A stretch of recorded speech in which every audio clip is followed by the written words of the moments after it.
What's up, people? It's your boy here, Triple Storm, and I'm kind of having a cold right now. So if my voice doesn't sound like it normally does sound, then it's because of the cold.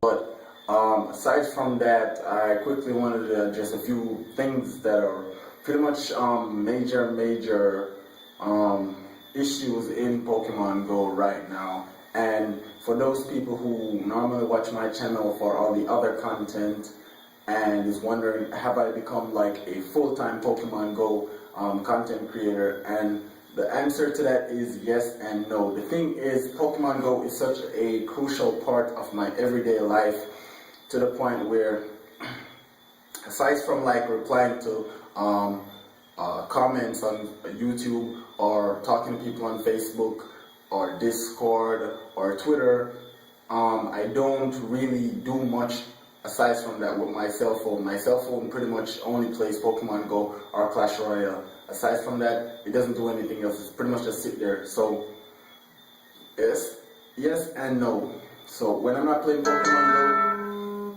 I'm out playing Clash Royale. So that's pretty much what I do. Aside from that, I quickly wanted to brush over a few things. I am working on a few more Pokemon Go vlogs, but time has just been a bit sketchy lately, and there's just not much stuff that I can do.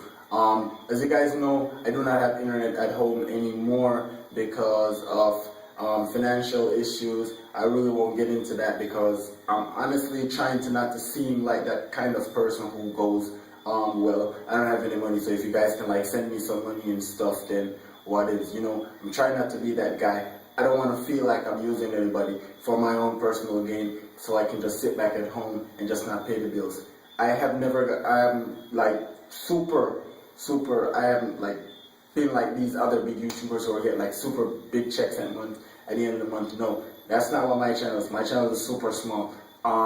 My ad revenue barely goes up to like $2, but that's besides the point. The point that I wanted to talk about today is pretty much spoofing, rural Pokemon Go, and Puerto Rican, all that stuff in Pokemon Go. So I just wanted to get a few stuff out of the way at the start of this video so you guys can pretty much understand where I'm coming from with this and let you guys know. So Operation Puerto Rican is a system within Ingress in which you can pretty much add portals which will then turn into Pokestops in Pokemon Go. But the thing is, it's the level that you have to be in Ingress to actually be able to become qualified to participate in Operation Puerto Rican. And Puerto Rican is actually a good way to add Pokestops. Trust me guys, it's a fantastic way to add Pokestops. But the biggest problem that I have personally with Operation Puerto Rican isn't how well you can add Pokestops with it, or what is. My quarrels with Operation Puerto Rican pretty much stems from the leveling system. And again, you pretty much have to be doing the same thing that you're doing with Pokemon Go. You have to be out there, you have to be walking, you have to be hacking portals, or if you're playing Pokemon Go, you'll be spinning Pokestops, and it'll be the same Pokestops, it'll be the same places that you're visiting, which would pretty much mean that you'd either have to take some time off Pokemon Go and play Ingress, or just do without playing Ingress and just play Pokemon Go, which is kind of just thinking sideways overall. So Operation Puerto Rican is a thing. The most I could say to you guys is this: in my area, there are not much portals. However, I will create an account in which I will start hacking portals and get that account up to a certain level. It will take forever for me to do it, but what I will do, I will have this account open. If you guys follow me on Twitter, or you guys follow me on Facebook or Instagram or whatever, you guys can DM me. Let me know if you live in a rural area, how much Pokestops are in your area, or how much portals are in your area. If you play Ingress, I will give you the deets to this account. You guys can go out, hack portals, do whatever you do. We can do a community-based thing, and all of us as rural Pokemon Go players can pretty much just use this account and get it to that level, and then we can join Operation Puerto Rican and we can start submitting our portals, as long as we can regulate it so that we don't all try to access it all at the same time. But that's pretty much the most that I can do right now as a rural Pokemon Go player and understand the struggle. So for right now, what I would recommend for you guys to do, if you guys watch this video and you are a rural Pokemon Go player, I would recommend that you find some interesting places, maybe a restaurant, a food store, a piece of art, maybe something very historic, something that is very symbolic to you in your area. Take some photographs of it, make some notes somewhere, and whenever this account starts rolling out, we start getting in contact with each other. We can pretty much just use this account, and then we can like put it together, and we can start adding more portals into our areas when Puerto Rico rolls out again. Again, guys, I am super tired and sick, and I think I'm instigating when I'm talking. However, another thing that I wanted to say is, guys, please, you guys are complaining a lot about rural Pokemon Go, and I know the feeling, right? There is no Pokestop nowhere near my house. The closest Pokestop is in town, which you guys see, and my videos are pretty much boring most of the time because of that, and I only get level 1 to 2 raids for some reason. 1, 2, and 3 raids. I've never gotten in a raid higher than that. I've only ever seen one legendary Pokemon, which was the Articuno, which all of us tried to battle way back from way back up in my videos, if you guys go check that out. Aside from that, portals and Pokestops requests are kind of our fault. Pokestop requests were kind of an open thing where you could just request a Pokestop in an area or a gym and it would go through. But they kind of shut that down, and that's pretty much our fault. And we have to take responsibility for this as a community, because there are some people who are selfish with what they do, and they try to make Pokestops and gyms at their houses so they don't have to go out and spin Pokestops, which again is kind of a pretty ridiculous idea. Because I personally, if I was to get a Pokestop at home, I'd rather have a spawn spot at my house than have a Pokestop, because I'd rather be home catching Pokemon than home spinning Pokestops, because I'd rather go out there and spin a few stops and catch a few more Pokemon, or than to stay at home and lure up a spot to sit there and just catch Pokemon. That's kind of not the kind of thing that you guys would want me to see. Also, another thing, tackling the legendary problem. I have not gotten any of the legendaries yet. I have only ever seen an Articuno raid, and here's the thing.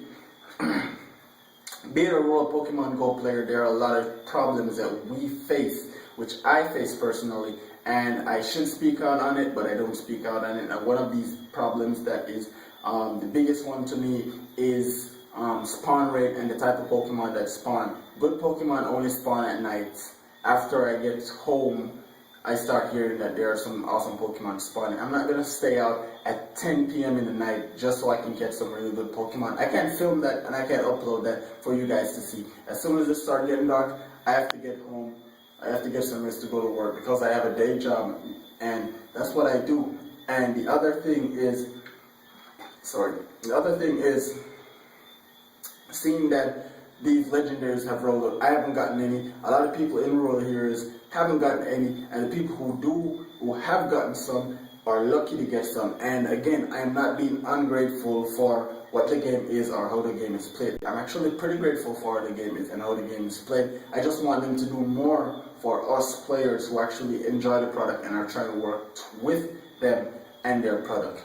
Because here's the thing, I know other YouTubers who live in other countries. I know people like Psylocke, there's people like Cajun Catcher, there are people like there's people like, you know, Be Good Game, Pokemon Go. These people live in other areas around either the United States or in, you know, Germany, Australia, other areas around the world. And these are people that can give me regional exclusive Pokemon if I give them my account, or these are people who can allow me to get legendary Pokemon. All they have to do is just sign in my account and then they catch it. But it would be unfair to my subscribers and to myself of robbing myself of that experience of catching these legendaries myself. It would be I'd kind of be a hypocrite if I was to be here complaining about how bad rural Pokemon Go is and then offer my account up to get all these regional Pokemon and stuff, and then sit here in front of this camera and then spit this BS to you guys, telling you guys how hard it is to get legendaries and stuff, when I can just call somebody and get a hookup, get a Ho-Oh, get a Articuno, get a Zapdos, or get a Moltres. That would be total crap. Or just get a Kangaskhan and all the other Pokemon. The only regional exclusive Pokemon aside from out of my region that I've gotten was a Tauros, and I got that from Larry because Larry actually flew out, and when Larry was in the States, Larry saw a Tauros, and as a gift, Larry got me a Tauros, and when he came back, he said, "Hey, I got you a Tauros, bro.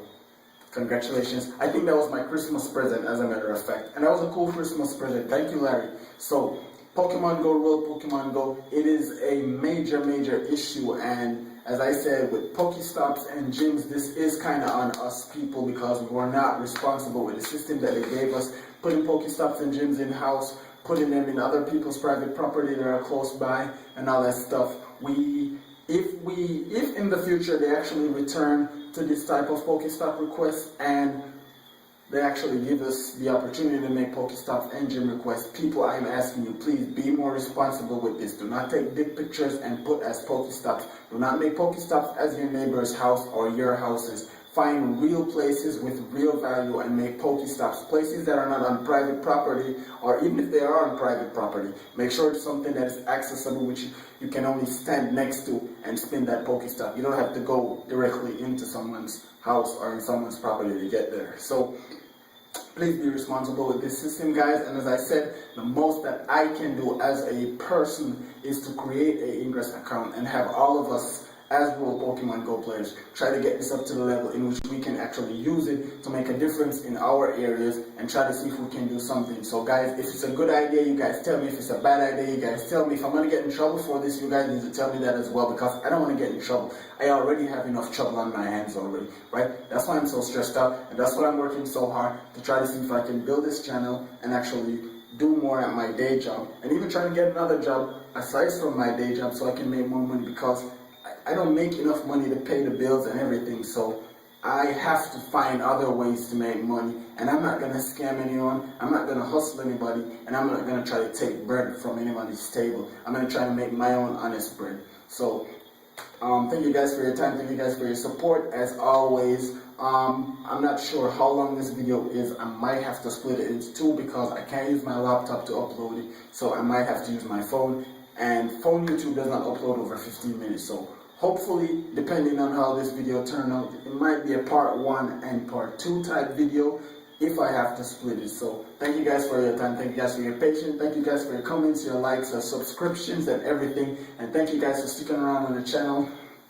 helping me out through all these tough times, and just being awesome, being Pokemon Go players, and just not giving up on me, even though I'm small and I'm different from all the other YouTubers due to where I live, where I'm from, what I do, everything that just makes me me. You guys kind of just embrace that and show me appreciation and support the channel, and I'd like to thank you guys for that. I thank you guys in the past, I thank you guys previously, and I'm going to thank you guys some more. I cannot thank you guys enough. Thank you guys for just being so awesome. And if you guys like this video, you guys know what to do. Like, share, subscribe, spread the word, people. As World Pokemon Go players, we have to bond together to come up with our own solutions. If not, we can't just sit back and just wait for Niantic to do something, right? We're not slackers, we're not worthless, we're not voiceless. If we are voiceless, then I'm going to be the voice of the voiceless. So, again guys, thank you for your time, support, and patience. This is Triple S Stone. I'll see you guys in another video. You guys take care.